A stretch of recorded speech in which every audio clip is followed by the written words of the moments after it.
Hello everybody, my name is James, hope you're doing well and welcome back to another video, and today we're going to be talking about a penalty verdict following a scary start for the Melbourne Grand Prix, as well as key comments from Mercedes and Ferrari following the Melbourne Grand Prix. If you enjoyed the video, make sure to leave a like and subscribe for more Formula 1 content. Also make sure to follow me on Instagram and X at James's Pit Lane.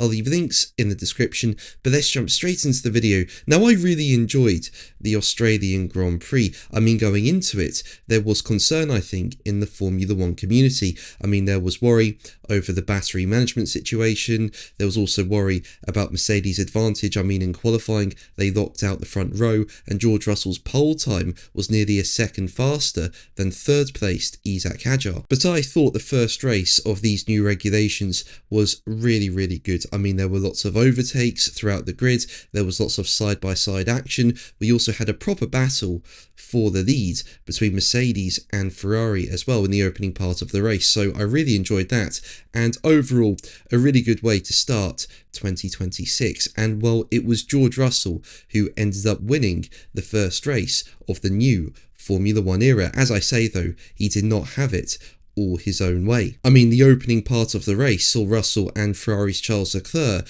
battle really hard for the lead. They were swapping positions lap after lap. It was absolutely fantastic to see. And then at one point, Russell went for a move going into turn one, locked up, held up both himself and Leclerc, and Lewis Hamilton, who was in third place at the time, arrived on the scene. And then it was three cars fighting for the lead going into one corner. It was absolutely fantastic racing. I really enjoyed it. However, the action between Mercedes and Ferrari came to a halt when the virtual safety car came out. Isaac Hadjar was having a really good weekend, his first with Red Bull. However, it looked like in the Grand Prix he had some form of power unit issue and ended up pulling up at the side of the road. So yeah, the virtual safety car was called out, and the Mercedes drivers decided to pit under that virtual safety car while both Ferrari drivers stayed out. And I personally thought Ferrari had made the right call here. Firstly, it was quite early on in the race, so I thought by both Mercedes drivers stopping, they would be forced onto a two-stop, while Ferrari could continue doing a one-stop. And I also thought that Mercedes would use up their tyres in order to close back up on the Ferraris in order not to lose out with strategy. So I thought Ferrari were in a good place. However, Mercedes were able to make a one-stop work, and after Ferrari pitted, they could not close the gap on fresher tyres, and Russell ended up winning with Kimi Antonelli in P2. Charles Leclerc finished in third, and Lewis Hamilton was fourth. And speaking about winning, Russell said, "I'm feeling incredible. It was a hell of a fight at the beginning. We knew it was going to be challenging. I got on the grid, I saw my battery level had nothing in the tank, made a bad start, and then some really tight battles with Charles, so I was really glad to cross the finish line. Thank you so much to the whole team, because it's been a long time coming to have this car beneath us, and we couldn't have started off in a better way.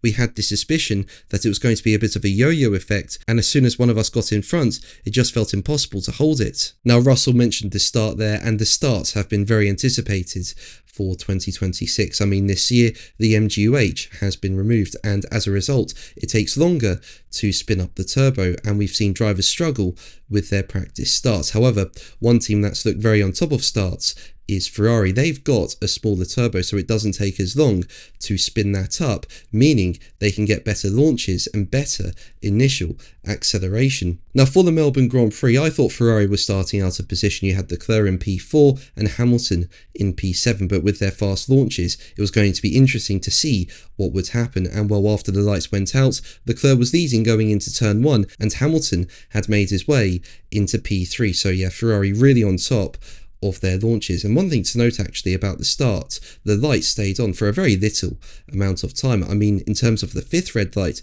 it had barely come on before all five red lights went out. It was probably the fastest light sequence I've ever seen in Formula 1. And Leclerc was surprised by how quickly the lights went out, something he believes works in Ferrari's favour. When pointed out his opening corner move on Russell was done on the brakes rather than acceleration, Leclerc responded, as quoted by Racing News 365, "Yeah, and I think the person who switches off the lights was quite cheeky, because for the first start of the season with these cars, to go lights out so quickly took everybody by surprise.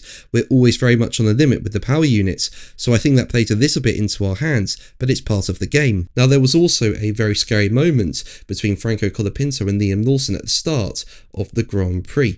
Basically, Colapinto had to swerve right at the last moment to avoid the slow starting Lawson having been unsighted by other cars, and Colapinto did really well to avoid a collision. Now, Colapinto also received a major penalty for a start procedure infringement. Basically, the stewards say a member of the team's personnel was touching Colapinto's car on the grid after the 15-second signal was shown, and as a result, Colapinto was given a stop and go penalty, with the stewards saying in their verdict, the stewards reviewed video timing and in-car video evidence and determined that team personnel were touching car 43 on the grid after the 15-second signal had been shown, and the car failed to start the race from the pit lane in breach of Article B5.5.5a of the FIA F1 regulations. A mandatory stop and go penalty is prescribed for such a breach. Now, I am going to do more content today about what else happened during the Australian Grand Prix. Make sure to stay tuned for that. But for now, that's going to be the video from me. Make sure to like and subscribe for more videos, and until the next one, take care.